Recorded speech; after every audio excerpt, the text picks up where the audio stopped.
Okay, all right. Welcome, everyone. This is a very special afternoon. We have Mr. Antonio Park in the building. Antonio, how are you? I'm doing great, thank you. Yes. Great.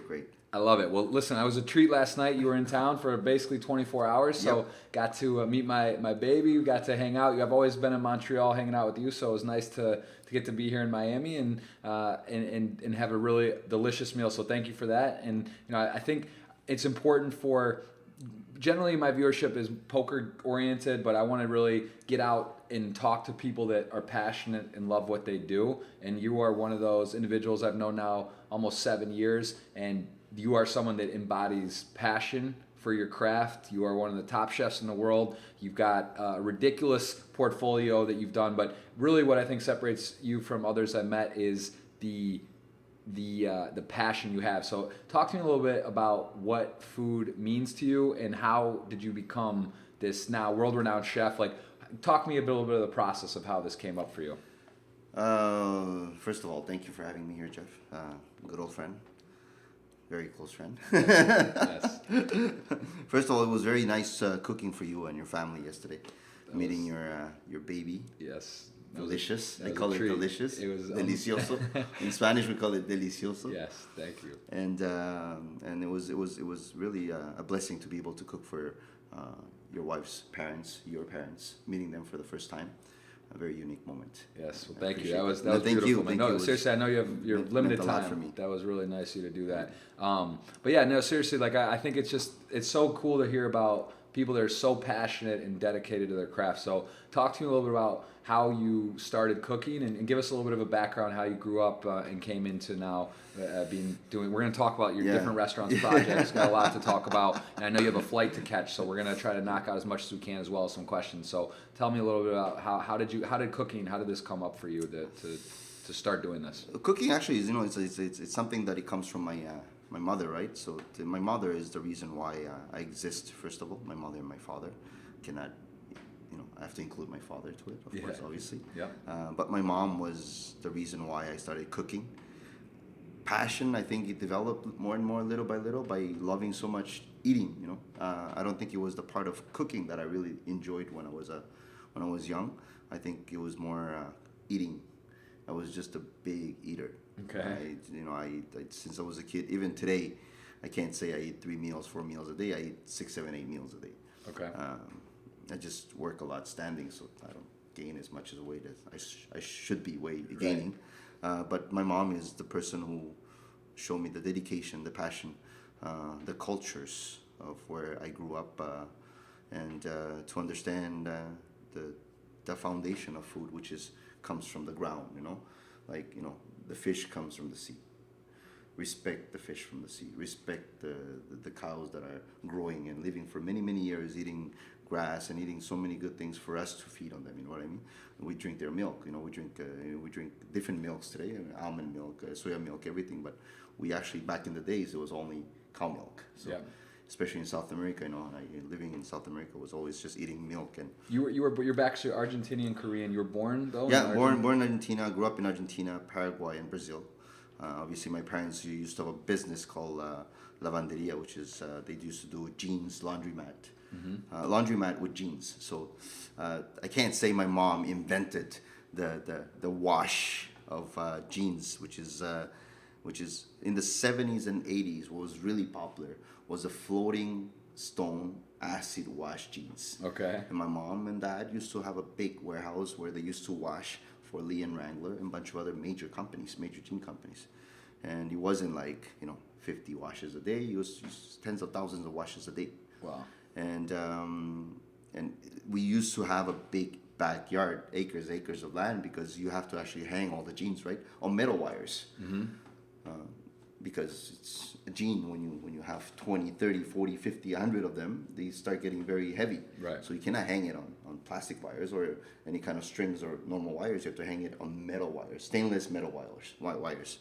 So, I grew up in that world where we used to have tons of land. We used to have a mango tree in the back that every time when I wanted to eat mango, I just kick on the tree, and then one mango will fall. And this was in Argentina. This was in Argentina. So this is, and this, we're touching over here on your Instagram, guys. He has a really elaborate social following on Twitter, Instagram. We'll take a look at some of his other restaurants and endeavors. But just looking at here, there is so Park Resto. That's the one that in Montreal most familiar with. I've eaten there many times. It's a treat. Always Antonio Esfandiari and myself have every time we always come and see you there, and it's literally one of the best restaurants in the world. So if you're in Montreal, definitely check that out. But also next door, so we were just mentioning Lavandria. Yeah. This is as well. You have this is inspired, as you mentioned. This is inspired from my childhood, right? Because the don't forget that everything in the lavanderia was done with your hands, right? So there's no machine, but the machine actually washes it, dries it, and softens it. But somebody has to hang it on. Right. Hang it, fold it, put the stamp on, Levi stamp on. They have to package it. These are all. There's no machine back in the day, so there was all humans who used to do that, and those humans were a part of my family. That my mom actually showed me that everybody who works with you becomes a part of your family, and you have to treat them as family. So every lunch and dinner, we used to be like 100 people eating same lunches together, 100 people eating same Latin dinner. Vibe. Latin it's vibe, how it is, yeah. man. Family, So I remember, putting charcoal fire and just firing everything, and just putting all the asado, chorizo, mollejas, and you used to have we call it parrillada completa. So it's a complete barbecue on charcoal. Okay. And the charcoal grill wasn't even a normal grill. You used to put 4 blocks of rocks, and on top of it you put the fridge. When you open the fridge, there's the grill. Yeah, the different levels of grills that you have in every fridge. Okay. So you used to take one of those and put it on top of the grill. Wow. Just grill it there, right? It's so cool. That's so sick. And talk to me about Kampai Garden, because this is something as well that it's maybe one of the more happening spots in Montreal. And I remember the line. Last time I was there with you, it was just crazy. Yeah. So tell me about how's a park, the sushi. You got Kampai Garden now. You've got the Lavandria, Jatoba, Flygen. I mean, these are some of my favorite places to go. These are located in Montreal. But tell me a little bit when you're looking at these different restaurants. How does one of these come to fruition? So you have people that are coming to you. They want to invest. They want to do stuff. How many restaurants? 19? I don't want to put it out there, but a couple of them. Yeah, you got some good restaurants. You got. I mean, how do you talk me through the process of that? Is that something that's come easier and easier? How do you do? These are different type of vibe of restaurants. Yeah, they're all very different, and they're all very unique.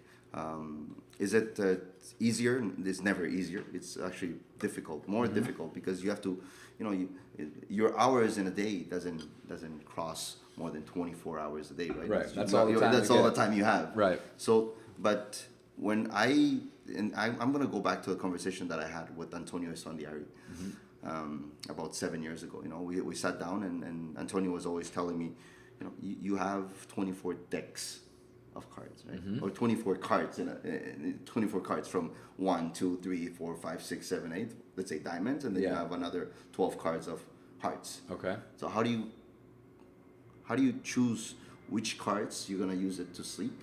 Right. Which cards you're gonna use it for family? Which cards you're gonna use it for work? Balance is a very important thing in life, and I understood more and more. Today, in the mid 40s now. 3 kids. Three kids. 3 beautiful. 1 8. 1 8. You're nuts, man. That's amazing. I want 8. If I can have more than 8, I would like to have more than 8. But I love children. Okay. And it brings me back to a normal life. You know what I mean? Because all day I'm just crunching time, right? You're just running. When you have a service one day and you're receiving, in some restaurants we receive 200 customers. Some events we do 500 customers. Some places we do 100, but very intense 100 customers. Meaning that it's, when it's tasting menu, you have to be focused at a 1,000,000%. Mm-hmm. And it's not very easy to be able to focus on consistency at the family, home, work, friends, and everything, right? So when you work, it's work. Yeah. When you're with the family, it's family. And that's what I've learned. I've learned how to focus individually when I am with them. Being present at what you're doing. Exactly. Not in and out, not on your phone while you're with your kids and doing No, stuff. You it's just very family difficult. time, work time. Yeah, it's easier said than done, but that's something I do notice. I've really admired about you where you are. I wonder how you can do it, but I see you when we're hanging out or when you're out, you are very present in the moment, and that's amazing. And family, going for 8 kids, 3 right now. I have my first, and I already see it's a lot. It's a lot of it's a lot. There's a lot of time in all of it. So I think something that is fascinating to me is the amount of love and energy that you put when you are there. So how do you find to do is there a Lavenderian Park are located right next to each other? Yeah. So Café Bazin. And Café Bazin. That's my newest project that I have. It's not the newest. It's almost the newest. One of the newer ones. One of the newer ones, Yeah. together with Bertrand Bazin. So it's not about me anymore. I open Park. I have the opportunity to open Park, which is my last name, which I open under after 20 years of working under everybody else, learning from everybody else, which I appreciate, and I'm very thankful today that they gave me the chance to learn from them, and the opportunity to grow as a person, as a human being, but as a cook. Yes. So when I learned that after 20 years, and I opened my restaurant, and I give, do I count time, hours, or how many days am I in there? Absolutely not. I give it all.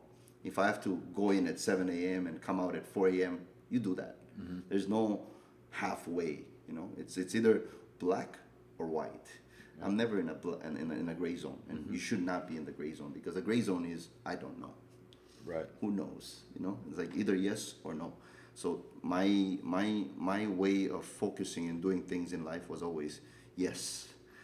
And if it's a no, it's always no, but I'll try to do my best. Right. So it's always try. I will give my best, but 99% of the time, I'm a yes man. Right. And I hate saying no. I hate being negative. I love being positive.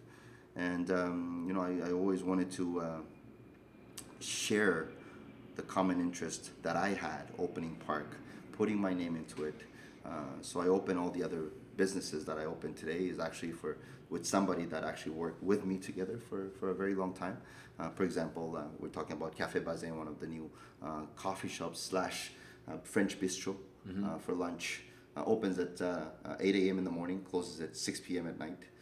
Don't open all night, because obviously Bertrand Bazin, who's the chef, pastry chef, he's the executive pastry chef for Park, but also we're all connected. So he's actually the chef partner of Café Bazin. So his name is Bertrand Bazin. Mm-hmm. So we use his last name to say cool Café name. Bazin, and he comes from a 3rd generation pastry chef and bakery. So from Bretagne in France, and it's the same story as mine. He has passion for it. He wants to give everything, and he just needed somebody to push him and to give him an opportunity to do that. And for me, it was not a pleasure to give him an opportunity, but for me it was like I wanted to do that. I believed in him. I love him. I love Chef Bertrand Bazin, but I believed in him so much, probably more than he did believe himself. Right. Yeah. So that's how we started, and became monster success again. Yeah. That's amazing. I was reading some, and I think we've talked about what I want to try to understand is for you to become a master chef, to really just get immersed in the craft. So you went to Japan, correct? Japan, for 12 years or no, I went for 2 years and 9 months. 2 years, 2 years and 9 months. How did you what was your contact to learn? Because I was doing a bit of research too, and again, correct me if I'm wrong, about you got to work with some of the best chefs in the world, and they wouldn't tell you what to do necessarily. You had to kind of learn. They wouldn't give secrets necessarily. You were kind of learning. Yeah. But you're talking your own. About that, okay? Yeah. So how talk to me about that experience? How did you get hooked up with them to be able to go and work with the best chefs in the world? Well, working for the best chefs in the world is, for me, it's not the answer for your future. It will give you a different idea and different perspective in life on how to do things, technicality, presence, also passion, but at the same time, different cultures, but different foundation. The foundation comes from childhood, right? Mm-hmm. So sometimes you see what they're doing, and that's how they learned. So you're learning from what they learned since they were kids, or they were young junior chefs. For me, it was the same thing. I wanted to learn everything from them, but I come from the old school. I don't come from the new school of generations. The new school of generations is they don't the new schools, like today, like for example me, if you come and ask me how I did this recipe, that recipe, with pleasure, I'll give you exactly the same recipe. I'll show you how to do it, and we'll work together, and we'll actually make it better. Okay. Make it better in a way, because how could you be not better than me if I taught you something? Right. If I gave you all my knowledge that I have to you, and you on your top own of it spice, putting your own spin and your own love spin and- to and it and your extra- own passion to it, Yeah. how could it not be better? Right. So this is my whole mentality.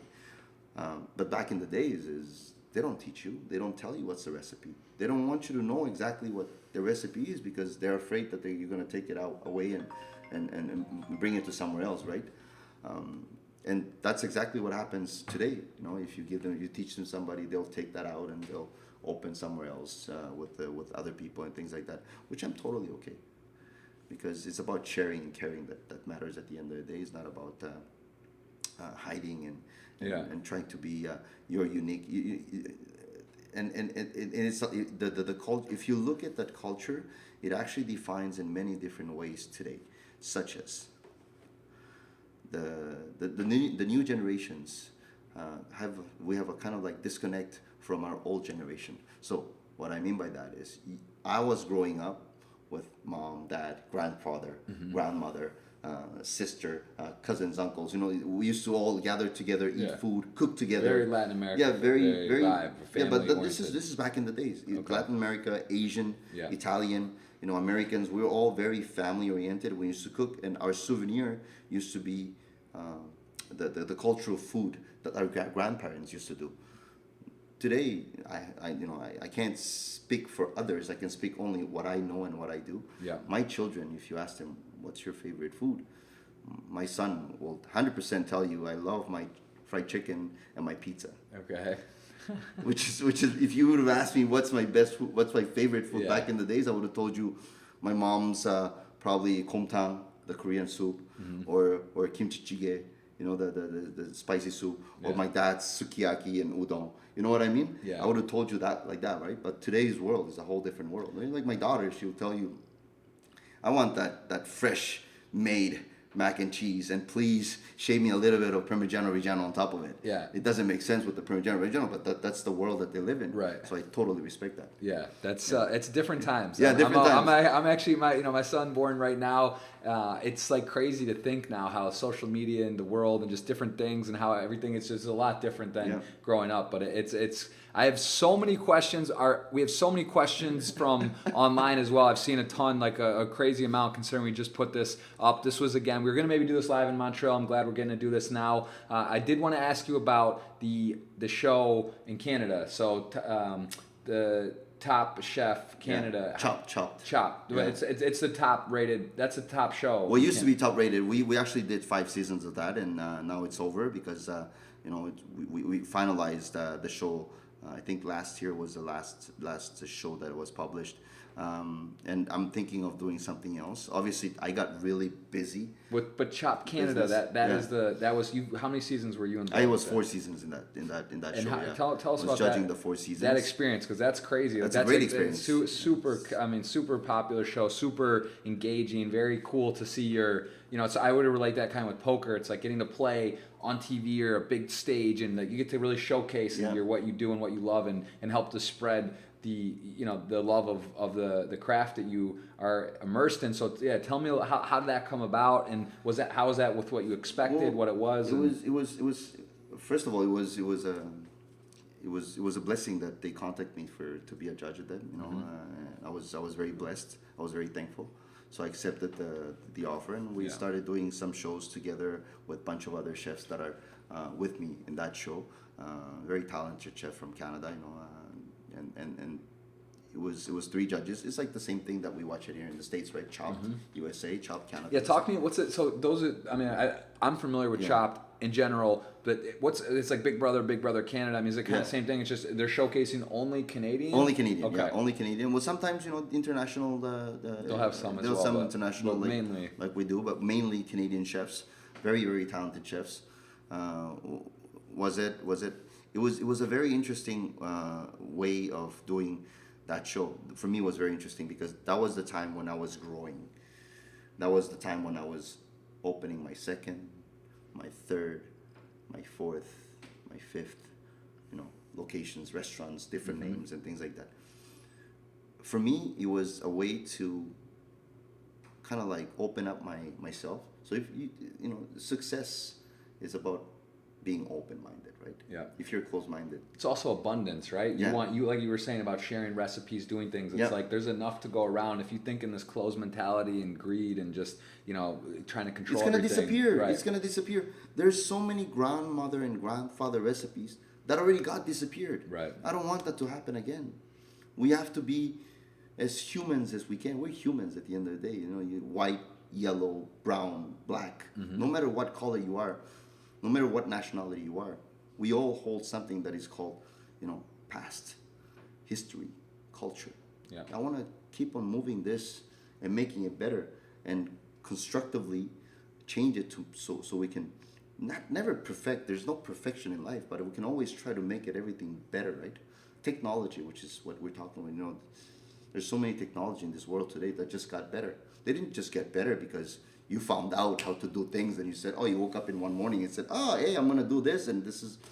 It's because you saw something happening, you learned from that, you studied, you collaborated, you listened, you put your mind into it, and then you kind of like twist it together, and it somehow made something big today, right? So technology advances so fast. Yeah, there's a lot of sharing information, Exactly. sharing, and we should really capitalize on that. That's great to hear. And the food world is the same thing. You have to share. You have to share all this passion. You have to share all this knowledge. You have to share all these cultures, so we can be beyond what we are today. And this is the future, to be beyond what we are today. And for me, the vessel of judging, Chop Canada was every day when we job, because one day 4 competitors, one person wins $10,000.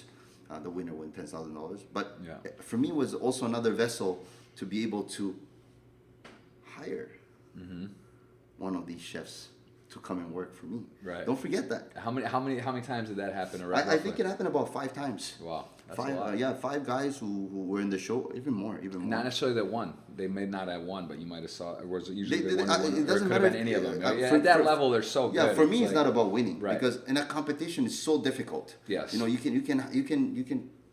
can be the best chef or the best cook in the world and the best flavor maker in the world. Yeah. But there's a lot of pressure in a competition. Sure. There's time limits, and on top of it, there's a lot of how do you say constraints or format. Constraints and format. How they need to do it. Maybe they're better at this, but they're supposed to make this type of dish. So strengths, right? Strengths of who you are and what you can do. Right. So I will never judge in a competition somebody who is better as a chef or not.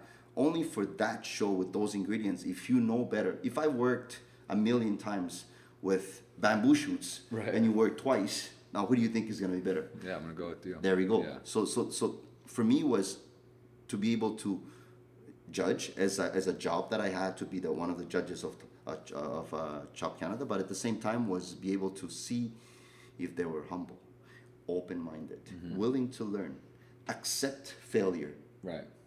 and rise up. It's above. huge, and to that point, again, I just like to tie it back to poker a bit, or golf, or things like, you can tell a lot about someone, how they handle themselves at a table, on a competition. Like, yeah, you might have saw a guy who should have won, got second or third, and are they crying, are they ranting, are they complaining, are like, this is bullshit, are they like embracing it and using that as for them? So I mean, that's really valuable to be able to pick up on that. I wanted to ask you, so in poker, there's a lot of, just like anything, there's attributes. Video game streamers or sports NHL players. I know you have some guys that you're very close with that come to your restaurant in Montreal over the years. But bunch of guys there's a in lot of sports attributes, athletes, right? It's like, are they fast? Do they have a great slap shot? Are they a great defender? Are they physical? All these attributes. What would you say as a chef? What are some attributes that are super critical? Because again, you might have the number one talented chef in the world. You see a guy that can take make something out of nothing, but maybe their attitude stinks. Maybe they're not motivated. To become a successful chef, business owner, operator,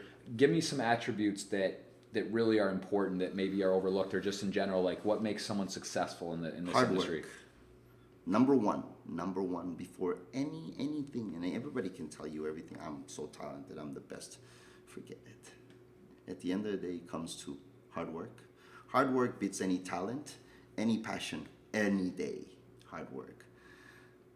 And it's not like one day you work hard, second day you don't work hard. It's every day you work hard. You get it. It's every day you're going to a battle and you're trying to do your best. So hard work. I like it. Yeah. It's true. The other thing is kind of like respect other people's opinion as much as you want them to respect your opinion. So it's a give and take relationship on that one. Yeah. For me, it's attitude. Attitude makes a huge difference. The ego, like suddenly you're, and I always say this to everybody. It says, it's not because somebody told you your food is the best food in the world and it's delicious that suddenly you're breathing another type of air. Right. We all breathe the same air. For sure. So it's so similar. The way I hear you talking about, it's almost like in poker about a hand. Like you play a hand and you talk to another player. It's great. There's different ways to play a hand or to do something. So being open-minded. But poker is different. Yeah, because poker, you have to eliminate that person. But I'm saying like all right, let's just say we played a hand. If you were to play a hand and you talked to me about it and you said I did this, I could say, oh, that's wrong or this way. But there's always maybe a different reason or way. There's different ways to get to the same answer. So I think that's like what I hear you saying in this world. If you talk to another chef and you make a dish, he may say, well, I do this way or I would do this, and you have to say not like, oh, you're wrong, but maybe, oh, that's interesting, or maybe you take a portion of what they're doing differently and come together. So being able to have that ego, get rid of the ego. Not my way is the right way. No. You have to Absolutely be able not. to compromise, to be open to different things, and to have no ego, to rest your ego. Because at that level, at your level too, it's a lot of like this guy or that, this. It's okay. It's okay. But those, if somebody tells you something, first of all, you say thank you. Right. Yeah. Well, thank you. It's okay. It's okay to be criticized. It's okay, but it's not criticism. It's constructive criticism. It's different. It's not for you to say no, fuck you. Sorry about that. No, that's all right. It's on YouTube. Don't. When somebody's gonna tell you, well, I think you should do it this way because that's the way I do it. Then why would you say fuck it to them? Right. They just taught you what they thought and how they will do it. You say thank you. Right. First of all, you say thank you. The other thing is, and I know that we on the table at the dinner table with mom and dad and everybody, we had a little conversation on this, and then I said, it's a little bit different from poker, and you said, no, it's kind of like the same. I'll tell you why it's a bit different. Poker, when you're in the same table and you're battling each other, right, to win the big pot of the winner. Mm-hmm. So let's say I'm second and you're first. Okay. And we're playing we got 3 hands left or something like that, and then I'm not a big poker player, guys. I'm the fish. The pesci. The fish of the fish. Little fish of the little fish. Okay, fair enough. So your job is to beat him. Mm-hmm. Your job is to get into his mind, read his face, read his poker face, and get him and attract and win that $1 million. Right, zero-sum game, and someone has to win, someone has to lose. In my kitchen is you win. I don't want to win. But if I can make you the winner, I won. Right. Yeah. You understand what I mean? So this is where the difference is. You know what I mean? For me is, I don't have to be the best. But if I can teach you everything I know, and I grab my sous chef and my chef de cuisine and my garde-manger, and I make you the best at it, then I won. Right. Then I won that game. Outward focus. Yeah. So that's the difference. That makes a lot of sense. Actually, in the chat here, I see Wilson Liu. Honestly, the greatest boss to have. So much to learn from and appreciate you. Thank you, Chef. So we got William Liu chiming in right now. Is that in which restaurant? It was my boy. He's my manager at Kampai. Kampai Garden. Yeah, my favorite. Kampai Garden. I've been there a few times with you. That's it right here. This is a pretty. When did this open? This is relatively new. We opened. It's been a little bit over 2 years. Okay. A very, very, very happy place. Thankful for the partners and especially the team that just started the whole thing, and the team that I have today. It's crazy big. I mean, the line around the block, literally around the block to get into that place, and it's a younger vibe, like in Montreal, but it's very cool. We're surrounded by university. It's like a yard house, kind of like. There's some pool tables, very fun, It's active. a beer garden. Yes. /restaurant/ just fucking have It's fun. fun. It's a good time. That's where you go. That's where you go to have a good time. I'm gonna be in Montreal the 20th to the 27th of May. I know we're definitely gonna be checking out a few of these other spots. Tell me. So we talked about Cafe Bazan. Yeah. That's you mentioned that. That's one of your newer projects. It's Yeah. cool. You got this all up. It's amazing. Park Resto. That's the one that's if you just that's a mandatory sushi. I mean, look at that. That's just crazy. This is from the other day. I mean, it's insane. It's really it's artwork. It's fun. It's and absolute the team, art. The team is so amazing. You know, there I have Darren Rogers, who's the CDC, the chef. I have Shinji-san, who's an amazing chef in the kitchen, a sushi bar who just has this positive energy to be able to share with the younger generations. He's not a young man, you know, he's 50 years old. Right. But the knowledge that this gentleman has, you know, the cultures and the dedication to teach the younger generation is just unbelievable. He doesn't go halfway. It's all in. He will just give you all he knows. Wow. He'll just give you. That's amazing. You know? I want to. So also, this is the new food hall which is coming. Talk to me about this because this is a massive project. Yeah, this is quite massive. This is we have about a 47,000 square foot of food hall in Montreal. Wow. It's called Le Quatre Cartes Restaurant and Beer Garden. Okay. It's at Place Ville Marie, one of the Is that near McGill? Or that's maybe McGill. That's McGill Okay. College. So if you look at from McGill University, you look it down. Excuse me. Yeah, gotta walk There's to a if you want. there's a building that is right in front that is made it up from the top side like a cross. Okay. And it's called Place Ville Marie. It was an iconic building. It is today still an iconic building from Montreal. Everybody knows. If you're a Montrealer, you know Place Ville Marie. And we wanted to make something very special out of this building. Ivanhoe Cambridge, who are the main real estate owners, so they're the landlords Okay. who are pushing it from Montreal downtown to be a little bit more crazy and wild and fun for all the people to visit. Okay. So you know all those people from listening to the show, if you want to visit in 2019, it's going to be probably December. Okay. We're projecting this beautiful food hall that's going to be under a solarium, and you know it might be minus 25 outside in the winter, but under the solarium you're like feeling like You're enjoying. you're in summertime. It's good food You're in and summertime, a nice yeah. night. So that's a big project. Talk to me a bit. So we showed Lavandria. We talked about that. Talk about the tasting or the menu that you do at the Park Sushi. So this is not open on Sundays. What days are you? Do you have a pretty set? What days can they come in? I'm there mostly every night except those nights that I'm with my children. It's either Tuesday or Thursday. I am a father, and when I'm a father, I am a father. Yeah. I go pick them up from school. You know, I like to cook dinner for them. You know, sometimes on my Instagram stories, I post things that I cook for them, Right. for their lunch, for their dinner, and you know, just it's not because I'm home I'm not cooking. I actually cook more at home than work, even though I cook for like 15 hours a day. You enjoy it. For the family, cooking. there's nothing I like love it. cooking at home because there's certain things, certain food that I do at home that I cannot really do in the restaurant, and I you know it's a special moment to spend time with your family, with your children, mostly like it's a blessing, but it takes you out of that crazy world that I live just in. get to disconnect and just like you breathe. have to disconnect, you know. I love it. I'm looking here as well. We're gonna go through. I want to make sure. I know you got your flight tonight. I want to scroll through and look at. Oh, there's a lot of questions. So let's make sure we don't before we do some of these. Yeah, Mark. What up, Mark? Man, that's a good dude here. Yeah. What do you think about Peruvian food? I love Peruvian food. Peruvian. I think Peruvian food is one of the pinnacles of South American cuisine. They're the one who actually opened the appetite and the eyes of many South American chefs. Yeah. I went to Peru. I had some unbelievable meals there. It was really special. They're just. I think the restaurant Central is there. Mm-hmm. Yeah, that's what I went Central there. is there. There's also Gaston Acurio, who's really a big personality who opened the doors to many other people in Peru, and you know, it's Latino America, so viva Peru, viva Peru. I love it.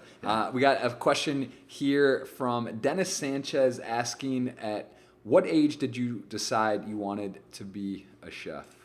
Do you remember a specific moment? Or? I wanted to be a chef. I think I was probably at the age of 9, For sure, at the age of 15, I wanted to be a chef. But 7, 8, 9, I really wanted to be around food. You know, because my mom was, as I said, the lavanderia, you know, backyard was so big. We used to have our mango tree, our cucumber growing in the back, a little zucchini, watermelon, everything was just growing in the back, right?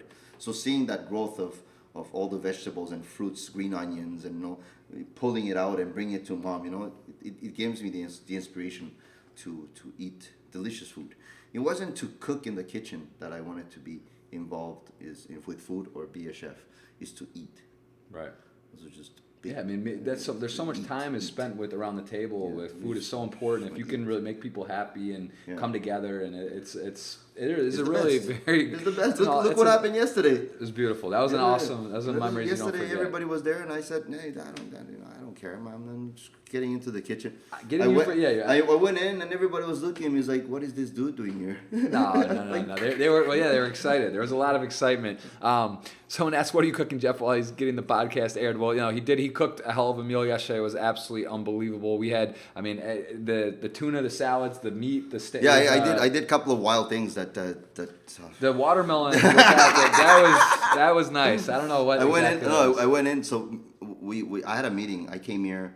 I flew from Montreal at 6 o'clock in the morning. So I was up by 4:45. Went to the airport at 5:15. Flew here from 6. Arrived here at 9:15. I started my meeting right away. One of my partners in Miami, who lives in Miami, he came to pick me up. We went to his office, and then we went to the architect's office, designer office. We did the whole thing until 5 o'clock. Right. We met the other partners, and then that's when you came to pick me up. Yep. And then we went to Whole Foods. Went shopping. Nice Whole Foods I shop. I like to say Whole Foods. I think Whole Foods is doing a great job. You know, for you know, it's very easy to judge everybody and judge other companies and say what, say none. But if you can't do it yourself, don't judge others. Yeah. So they're doing a great job going to farms, going to different local farmers. Also with the delivery options now, which is pretty cool. The Amazon with the food that is ready and things like that. And we went there. You went to do your groceries for your wife. Mm-hmm. Yeah. Come on, man. Come on, not like that. Don't do me like that on the podcast, man. That was wrong. All right, man. All right, wait, listen. My wife's fresh baby. Got to do it. Want to take a second, give some shout outs. Ghost of M, Vadran, thanks for being here. Thank you, Kasla. We got Sheffield 16. And also, just let everyone know, these are going to be aired on iTunes, Spotify. We got everything digitally remastered. The audio, this is going to go across the board. And I want to take a moment while we're giving some shout outs to talk about a very exciting thing that you have coming up on a big level. Speaking of like a brand, Whole Foods, massive kind of reach and food, you know, audience. Tell me a little about your upcoming project, because this is, I mean, to me, this is like, I was like very proud of you. Yeah, it's kind of hush hush, but it is a podcast, so there might be a couple words about it. But tell me about what's coming up and what this very unique project that you're getting to do. Well, I've been working with Air Canada for over a year now, slowly talking and doing a couple of things, and you know, my one of my main interests was to be able to create some food for Air Canada, and they reached out to me. And they wanted to start slowly, but surely on overseas flights, and we finally decided to do a couple of tests and work on it together to create a better recipe for Air Canada to be able to cater to all the people that sits down in economy class, premium economy, businesses and first class, so they can eat delicious food. And that's what I've been working on it. You know, I've been working very hard to create delicious food they can sit it. Not only delicious, but also local healthy food. So we're starting out of Japan. Mm-hmm. This next week. Wow. It'll be my first test. Man. First test. Thank you very much for news. First flight with my food on Air Canada. We're going to Japan. So the every flight that goes from Montreal to Narita, which is Tokyo, will be park food, and I'm blessed and thankful to be able to do this. And also, when you eat it, I want you to think that I really worked hard on it and try to make the best food that I can on the plane. It wasn't just, it's another contract, I'm gonna do it. It was not that. It was absolutely not that, and I wanted to create something for you guys to be able to say, God damn, we had a good meal on the plane. That's incredible because to me, that's like all these restaurants, Park, and these other places that are passion your thing. I mean, to be able on that kind, because if you really think about it at that level, you're talking about. I mean, you can't. There's actually maybe no way that you can get the food and your product, what you produce, out to more people. I mean, on the airlines have 3, 4, 5, 200, 400, 500 people international. If you're doing the meals for planes, like you're going to be in front of everyone. People are going to get to see it. They're going to get to understand the passion, what you do. Yeah. And I mean, that's pretty amazing. Like, right? Because you can't reach more people. So thankful, you can't reach more people than putting your food on on an airline. It's really, like it's like you travel a lot. Yeah. I travel a lot. Yeah, to do a the lot food of is generally not businesses. good on airplanes. Like it seems hard though for that. Talk to me about a little bit of the challenges to get. There's a lot of challenges to get your food quality onto like a box thing. It's a very challenging thing to do, and at the same time, it's not you're not going to a restaurant when you're paying big bucks to be able to eat the food. Obviously, you're going business class and first class. You're paying premium money. But for somebody who goes overseas, but he's going to economy class, he's not thinking about paying an extra $200 to be able to eat good food. Right. So for me, it wasn't about making money on this, or for me, it wasn't about thinking about another opportunity. For me, it was really to, I want people, my mom, my aunts, I'm thinking about just my family coming to visit from Asia to here, back and forth, right? If they can eat a proper good food, man, it helps a lot. I'm the happiest guy in the world. Yeah.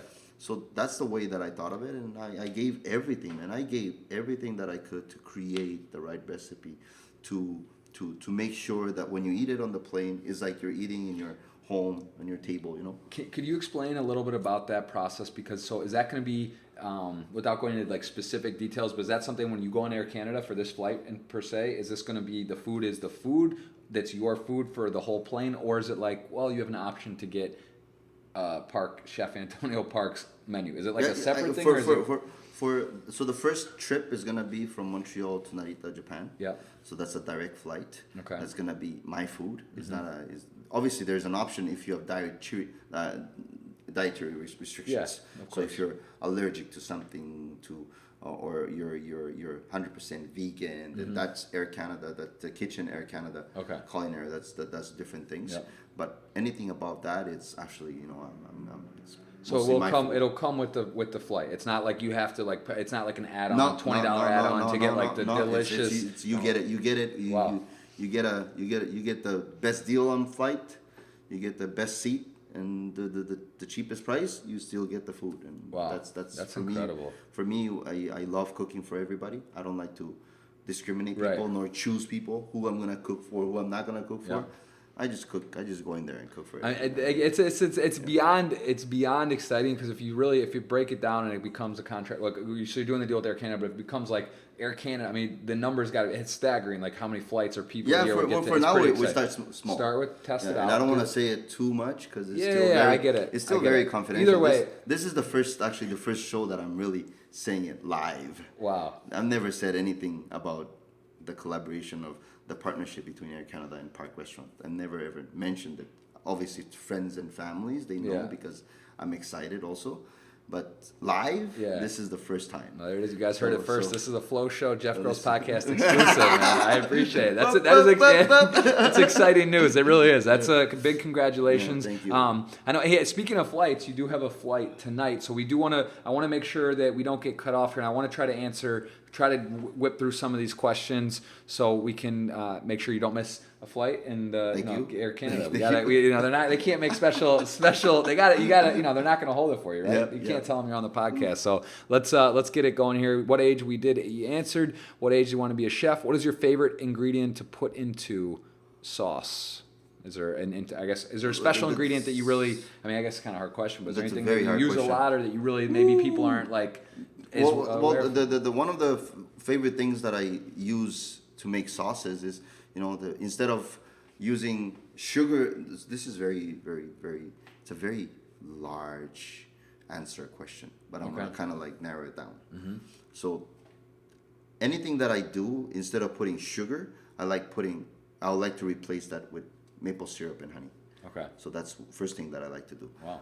Instead of putting salt, I like to put some kind of like tamari, something that is salty, right? Like like a uskuchi light color soy sauce that is a bit more salty, light color in soy sauce, and then tamari, which is like a little bit darker but has a no wheat, no gluten free. So I like to change components instead of just using salt and sugar. Okay. To make it a little bit more healthier. Is the maple syrup a Canadian thing or no? It's a big time Canadian. Yeah, that's a special. Okay. You just maple syrup, man. You just open the goes bottle on- and just go yeah, like that. Just chug it. I get it. So there you go. There's a favorite ingredient. Is it okay to eat at park, like or is a park only an acceptable place to snack? Is it okay to eat in a park, like a picnic, or is a park only an acceptable place to snack on wine and cheese? So I guess that's a picnic etiquette question. I don't know. Is it okay to have a full meal at a park, or how do you feel about like the? Yeah, man. What is this? I don't know. Is he playing around? I don't know if that's a joke. Yeah, it might be a play on words. With a little smile there. All right, dude. fair You enough. wanna, He caught me. I didn't. You wanna eat at park? You can eat at park. You wanna have do something with your girlfriend? Do something at the park. But the most important thing is be happy, my friend. You got to be happy. Enjoy your life. Enjoy your life. Yeah. Park or no park. There you Yeah. go. That's it. Do you have a good pizza sauce recipe? That was one of your children's favorite food. Pizza, man. I straightforward cheese. You just have to put as much as cheese as possible. What's your favorite cheese? Heavy. Do you have a cheese that you love? I love so many different cheese. Queso fresco, which is South American cheese. It plays into my heart. Okay. I love my curd cheese, which is for poutine, which is very Quebecois. Poutine in Quebec. very popular. Maybe it's time to bring poutine to the right poutine to here in Miami Could or be something. on your menu down here. Yeah. And you get some stuff going here. All right, fair enough. There's that. That's the cheese. What up, Burnsy? I see you in the I chat. love Italian cheese too. Like pecorino toscano. Parmigiano Reggiano. Obviously there's a large vase of cheeses that I actually really love, but in different ways of doing it. Like provolone, I'll put it in a more like a beef teriyaki kind of like hamburger. I'll put a nice provolone. Yeah, a lot of cheese. Yeah, a lot of cheese. There's cheeses. different ways of working it also. Absolutely. All right, so this was already answered about what age did you want to become a chef, the pizza, cooking for healthiness with or without oil. Oh, it depends. Oh, this is a very interesting question. I would say without oil is obviously always better. Okay. It's always best, but depends what oil you use. There's certain oils that are used to fry. There's certain oils that are used to sear. There's certain oils that are used to eat raw. But to be honest with you, less oil obviously is always better. But you're talking to a chef. You're talking to a cook, right? So oil is just part of the whole foundation. Part of the process. Part of the process, and I love oil. Okay. I love butter also, right? You take a lobster and shrimp and crab and just butter poach. That gets butter, that gets your heart going. Deliciousness, All right. What was your first meal that took you to success? Do you have a signature meal, something that stood out that like put you on the map? I remember making I remember there's a backside story that I had. I loved shrimp tempura since I was a very young age, and I wanted to do something with the shrimp tempura. So I used to mix rock shrimp, matan shrimp, put it together, make like a shrimp popcorn, but it's a big shrimp popcorn, not a small. And I used to kind of like toss it up with kind of like butter kabayaki sauce, which is like a butter sweet soy sauce, something like that. I used to fry them, make popcorn, toss it up, and finish with tons of truffles. And that was actually one of the first dishes that people were talking People about. were talking and just keep on coming back on a bed of egg carpaccio. Ooh. So I used to make the egg yolk. Wow. Egg carpaccio. Egg carpaccio. So I used to make an egg yolk, only the egg yolk. I used to whisk it. And then I used to put tons of truffles in there too. And I used to just put it on a plate under a heating lamp. So it will slowly cook the top, harden the top, but underneath is like a poached egg, right? Wow. So it's an egg. Top is a little bit more like cooked, like you're solidifying a little bit. Yeah. And then you're putting the shrimp that has been mixed with the sauces and the shrimp tempura, I call it, to put on top, seated with the egg. Wow, that sounds delicious. All right, there you go. What dish can be studied for years, cooked for hours, and in the end spoil everything in a couple of minutes? So I guess what's a tough dish to just kind of hard to master? Every dish. Every dish. It's every dish. If you don't have attention to any dish, you have to pay attention to every dish. But to be honest with you, my friend, what's your name? We're gonna go over Yeah, here we're to let's yeah. see. This My is friend. TYP. He's got a long name there. Yeah, Let's call him dude, TYP. you're like. That's a Yeah, crazy name. All right. I think when it comes to food, it's practice. Practice. You got to put the hours in. In everything you do, it's practice. How many hours have you cooked? 10,000 hours to be a master. I mean, is it? You can't even put That's it. not true. 10,000 hours. No. It's way beyond that. There's More. there's no mastering in what you do. Is you gotta be always focused. It doesn't matter how many times I do. If you don't try and you don't put your heart and love into it, it doesn't matter if you did 1,000,000 hours. If you don't put it, it shows. Right. Like the final product, it shows if you put love and passion and everything that you got into it. Yeah. And that's what I try to do in every dish. Put your heart and soul into it. It's great advice. Leave us an easy recipe to make at home. That's a cool one. Is there anything that's fast, that's kind of like something really tasty that is someone at home, like myself, I feel like I'm hopeless cooking. So yesterday I did something very easy. You're going to like it. With the watermelon? Yeah. Right. So you get a watermelon. Obviously, you find out the watermelon is really sweet. Mm-hmm. You take the watermelon, cut it in the way that you want. It could be squares, triangle, but kind of like a half thumb size, like that. Okay. That size. Smoked salmon or smoke anything that is smoked. It could be a smoked fish, smoked salmon, smoked meat. Put it on the bed layer like a carpaccio, thin carpaccio style. Mm-hmm. You lay it down. You put watermelon on top. You put crème fraîche. So crème fraîche, you put a little spoon on top of it. What is that exactly? Crème fraîche is like crème fraîche. Crème fraîche. Yeah. It was delicious. Whatever. It was absolutely ridiculous. Crème fraîche. Or you can even put. Oh no. You can even put yogurt. Yeah. Not a vanilla So yogurt, it's that natural sweet, savory, yogurt. the different- Get a little yogurt. But before you put the yogurt, make sure you mix it a little bit with lemon. Has to need a little bit of acidity. I'll tell you why after. And then finish it up on top with some crumbles. If you have some nuts, if you have some chips, or if you have some kale chips, or if you have certain things that you want, dehydrated, you just break it up on top and put it just for the texture.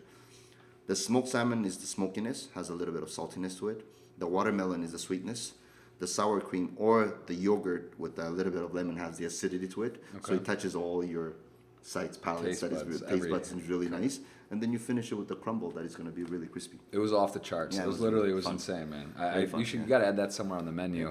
Yeah, we got to. All right, we're gonna knock these last one out. I really can't. I cannot have I can't have you missing your flight. So because I'm gonna deliver you to the airport. Make sure we get you there on time. But we'll knock these last questions out right here. What is the best his cook? So I guess that's he's asking. What is your best? Is it Luis? Luis. Tough. We're gonna. ¿Qué me estás preguntando? No. Right? So yeah, well, I guess interpret that how you want. What is your favorite thing to cook? What's your favorite dish that you like or that you love to do? You prepare and you just love it. I like fermenting, pickling. So I like at home I have jars and jars and jars that I've been pickling, fermenting, and just put in a jar and it's been like 6 months, 8 months.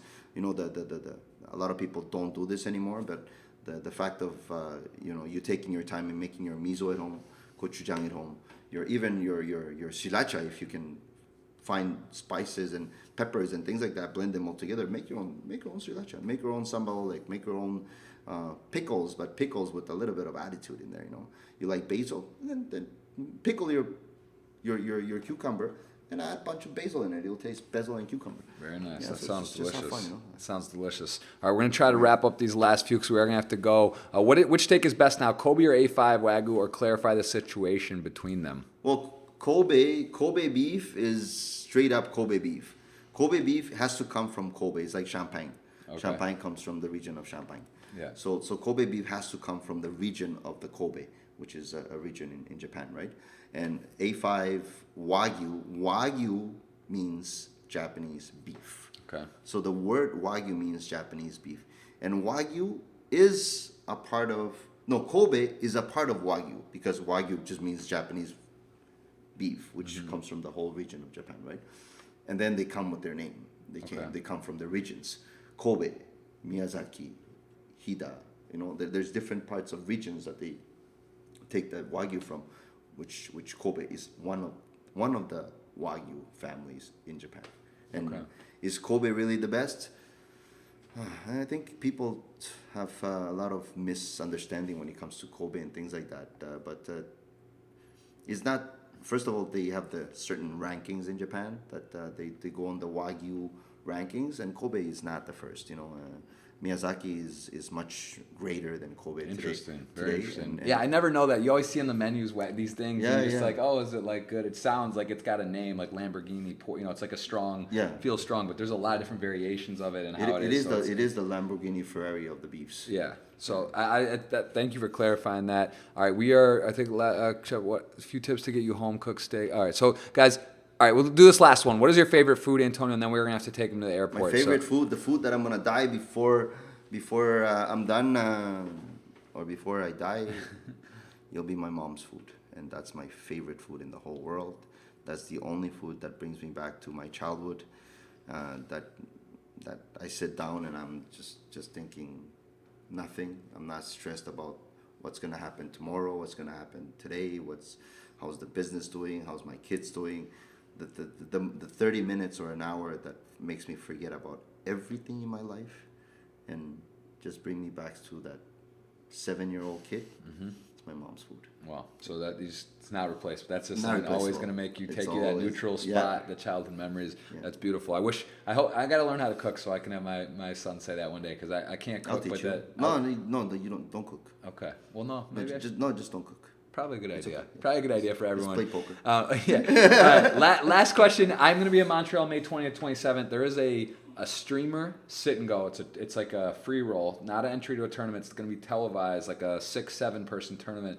Do you have any interest? Would you like to play for fun? Sure. Would you do that if Party Poker it's a Party Poker event, the Millions it's called. It's a huge event in Montreal, Playground Poker. I know you know where that is. Would you play if I can get you on the table there? I've never been there, but I would love to sit down with you and give you my money. But it's a free roll. You can't lose, so you can't lose. It would be fun. You could actually win and no risk. The fish, there's the shark. Wow. And then there's the big fish, and then there's the small fish, and then there's the guppy, the beet. And a guppy. Yeah, that's me. You're on the guppy list? Yeah. All right, we'll see if we can arrange that. I think it would be a lot of fun. We'll see you guys next time for another edition of the podcast. He has to go. We will, this is early on in the podcast. There'll be future ones. We'll have him back on. Maybe we'll do it from Montreal, but I really, really, really appreciate it. You're a brother. I respect you. Thank you so much, Mr. Chef Antonio Park. Check him out, guys. I'm going to show you real quick on Instagram, Twitter. Give him a follow. He puts out a lot of content. He's got his website. You can search him, Google him, check him out. Crazy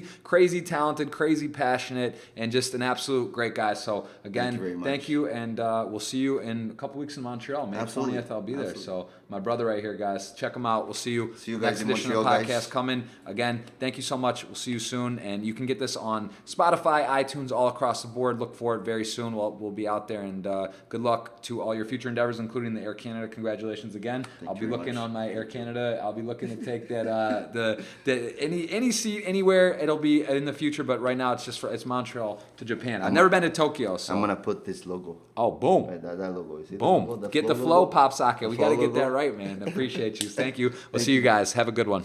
Cheers.